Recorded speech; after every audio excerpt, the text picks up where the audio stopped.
دوسری آیت کریمہ میں نے پڑھی آپ کے سامنے، وَقَالَ الَّذِينَ كَفَرُوا لِرُسُلِهِمْ لَنُخْرِجَنَّكُمْ مِنْ أَرْضِنَا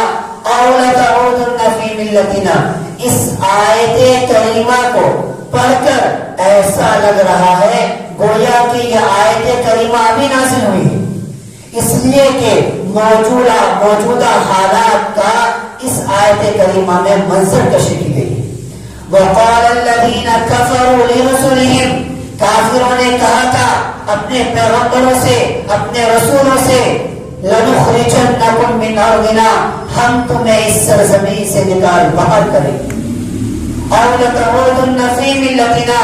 یا تو تمہیں گھر واپسی کرنی پڑے گی، اپنے بت پرستی پر تمہیں لوٹنا پڑے گا۔ أَوْ لَتَعُودُنَّ فِي مِلَّتِنَا فَأَوْحَىٰ إِلَيْهِمْ، اللہ تبارک و تعالیٰ نے عرش بری سے ندا لگائی، ربهم لنهلكن الظالمین، ان ظالمین کو ہم ہلاک و برباد کریں گے۔ یہ کب ہوگا؟ وَلَنُسْكِنَنَّكُمُ الْأَرْضَ مِن بَعْدِنَا، اس کے بعد ہم دوبارہ اس سرزمین پر تمہیں آباد کریں گے، لیکن یہ کب ہوگا؟ ذَلِكَ لِمَنْ خَافَ مَقَامِي وَخَافَ وَعِيدِ، یہ اس وقت ہوگا جب کہ تمہارے دل میں میرا خوف ہوگا، جب تم میرے بتائے ہوئے وعید سے ڈرنے والے بنو گے تو میں تم کو اس سرزمین میں دوبارہ آباد کروں گا اور ظالمین کو ہلاک و برباد کروں گا۔ یہ الفاظ گزشتہ زمانے کے کافروں نے اپنے پیغمبروں سے کہا تھا، یہ الفاظ آج ہندوستان کی سرزمین میں ایمان والے کو بھی کہا جا رہا ہے، یا تو گھر واپسی کر لو یا تو ہم اس سرزمین سے تمہیں نکال باہر کریں گے۔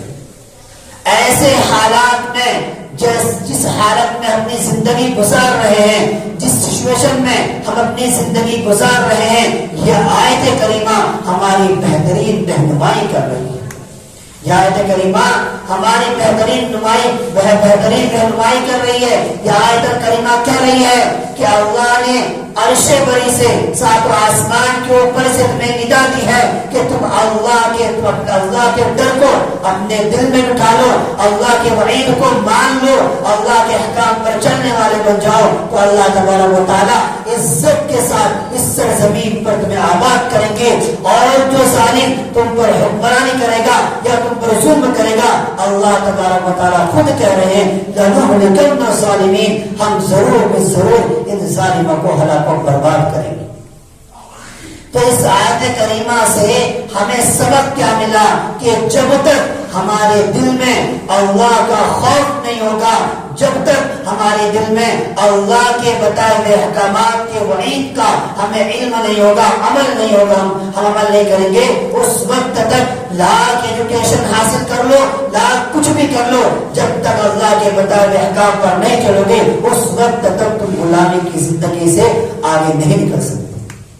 غلامی کی زندگی سے باہر نہیں نکل سکتے، اس لیے کہ یہ کہنے والا کوئی انسان نہیں بلکہ عرش بری سے اللہ تبارک و تعالیٰ کہہ رہا ہے۔ اور میرے بھائیوں، میں آپ کو ایک بات بتاتا چلوں، اللہ وہ جانتا ہے جو کل ہونے والا ہے، اللہ وہ بھی جانتا ہے جو پہلے ہو چکا ہے، اور جو ہو رہا ہے وہ بھی جانتا ہے۔ دنیا کے انسان کتنا بھی مائنڈ لگا لے وہ کل کے فیوچر کو نہیں جان سکتا، اللہ کل کے فیوچر کو بھی جانتا ہے، قیامت تک کے فیوچر کو بھی جانتا ہے۔ اس سے معلوم ہے کہ مسلمان اگر اس دنیا میں عزت کی زندگی بسر کرنا چاہتے ہیں تو انہیں کون سا عمل کرنا پڑے گا۔ محترم سامعین کرام،